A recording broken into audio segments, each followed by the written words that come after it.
ओम शांति। आज सुनते हैं 12 नवंबर 2023 के बाबा के अव्यक्त महावाक्य रिवाइज कोर्स की मुरली है 22 मार्च 1996 की। मुरली का सार ब्राह्मण जीवन की पर्सनैलिटी। सब प्रश्नों से पार सदा प्रसन्नचित रहना। ब्राह्मण जीवन की पर्सनैलिटी। सब प्रश्नों से पार सदा प्रसन्नचित रहना। आज सर्व प्राप्ति दाता बाप दादा अपने सर्व प्राप्ति स्वरूप बच्चों को देख रहे हैं।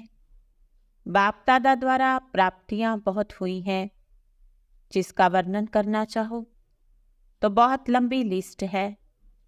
लिस्ट बताने की बजाय यही वर्णन करते हो ना। अप्राप्त नहीं कोई वस्तु ब्राह्मण जीवन में बाप दादा देख रहे हैं। प्राप्तियां बहुत हैं, लंबी लिस्ट है।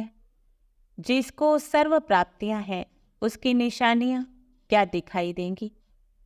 सर्व प्राप्तियों की निशानी सदा उसके चेहरे चलन में प्रसन्नता की पर्सनैलिटी दिखाई देगी। पर्सनैलिटी ही किसी को आकर्षित करती है। सर्व प्राप्तियों की निशानी प्रसन्नता की पर्सनैलिटी, जिसको संतुष्टता भी कहते हैं। लेकिन आजकल जो सदा प्रसन्नता की झलक चेहरे पर देखने में आए वो नहीं आती है। कारण क्या है? कभी प्रसन्नचित कभी प्रसन्नचित, दो प्रकार के हैं। एक जरा सी परिस्थिति आई प्रसन्नचित, क्यों क्या कैसे कब, ये प्रसन्नचित। और प्राप्ति स्वरूप सदा प्रसन्नचित होंगे। उन्हें किसी भी बात का कभी क्वेश्चन नहीं होगा। सर्व प्राप्तियों से संपन्न है। तो अपने आप से पूछो, मैं सदा प्रसन्नचित रहती हूँ या रहता हूँ? कभी कभी नहीं, सदा। अगर अप्रसन्नता आती है या प्रसन्नता कम होती है तो उसका कारण प्राप्ति कम, और प्राप्ति कम का कारण कोई ना कोई इच्छा है। और इच्छा का फाउंडेशन ईर्ष्या और अप्राप्ति है। बहुत सूक्ष्म इच्छाएं अप्राप्ति की तरफ खींच लेती। फिर रॉयल रूप में यही कहते, मेरी इच्छा नहीं लेकिन हो जाए तो अच्छा है। जहां अलग काल की इच्छा है वहां अच्छा हो नहीं सकता।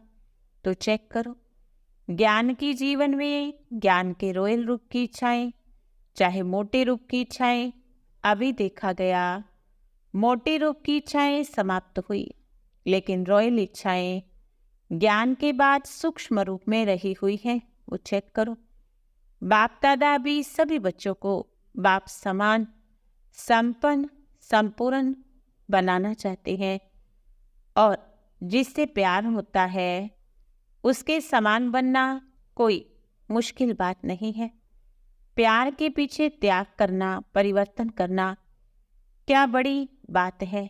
इसलिए अपने आप को चेक करो कि मेरा मूड तो नहीं बदलता है, क्योंकि कभी कभी हमारा मूड भी दो तरह का हो जाता।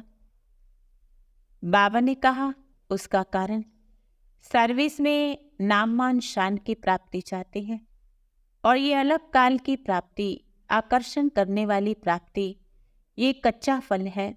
और कच्चा फल खाया तो कच्चा फल का जो बल है वो कैसे मिलेगा, क्योंकि कच्चे फल में ताकत नहीं होती। इसलिए सेवा की रिजल्ट में मेरे को मान मिलना चाहिए, ये मान नहीं, ये अभिमान है। और जहाँ अभिमान होता है वहाँ प्रसन्नता नहीं रह सकती। इसलिए बाबा ने कहा विशेष यही इच्छा रखो, ब्राह्मण जीवन की मूड सदा चीयरफुल और केयरफुल। मूड बदलना नहीं चाहिए, कुछ भी कारण हो, लेकिन मूड ऑफ नहीं होनी चाहिए। अभी डायमंड जुबली मना रहे हो तो इस जुबली में खुद को नॉलेजफुल, ब्लिसफुल, सक्सेसफुल बनाना ही है। सफलता हमारा बर्थ राइट है, इसको कोई छीन नहीं सकता। ऐसा निश्चय बुद्धि सदा प्रसन्नचित, सहज और स्वतः रहेगा। मेहनत करने की जरूरत नहीं। असफलता का दूसरा कारण दूसरा कारण, सफल करना सफलता का आधार है। अगर सफलता नहीं मिलती, जरूर कोई ना कोई खजाने को सफल नहीं किया। खजाने की लिस्ट निकालो, कौन सा खजाना सफल नहीं किया, क्योंकि सफल करो सफलता पाओ। सफल करना है बीज और सफलता है फल। अगर बीज अच्छा, फल ना मिले, ये हो नहीं सकता। सफल करने के बीज में कुछ कमी है, तभी सफलता का फल नहीं मिलता। तो क्या करना है? सदा प्रसन्नता की पर्सनैलिटी में रहो। कोई प्रश्न चित्त वाला आ भी जाए, लेकिन आप सदा प्रसन्न चित्त रहो, तो आगे के लिए सारे प्रश्न समाप्त। 1 मिनट साइलेंस का बाबा ने अभ्यास कराया कि अपने आप को देखो कि इस डायमंड जुबली में हम सारे प्रश्नों को समाप्त कर सकते हैं और प्रसन्नचित्त बन सकते हैं। ये बाप दादा ने सबको ड्रिल कराई। वरदान है, दिव्य गुणों की आवाहन द्वारा सर्व गुणों की आहुति देने वाले संतुष्ट आत्मा भव। जैसे दीपावली पर विशेष सफाई कमाई का ध्यान रखते हैं, ऐसे सब प्रकार की सफाई और कमाई का लक्ष्य रख संतुष्ट आत्मा बनो। संतुष्टता द्वारा सर्व दिव्य गुणों का आवाहन कर सकेंगे। फिर अवगुणों की आहुति स्वतः हो जाएगी। अंदर जो कमजोरियां, कमियां, निर्बलता, कोमलता रही हुई है, उन्हें समाप्त कर नया खाता शुरू करो। नए संस्कारों के नए वस्त्र धारण कर सच्ची दीपावली मनाओ।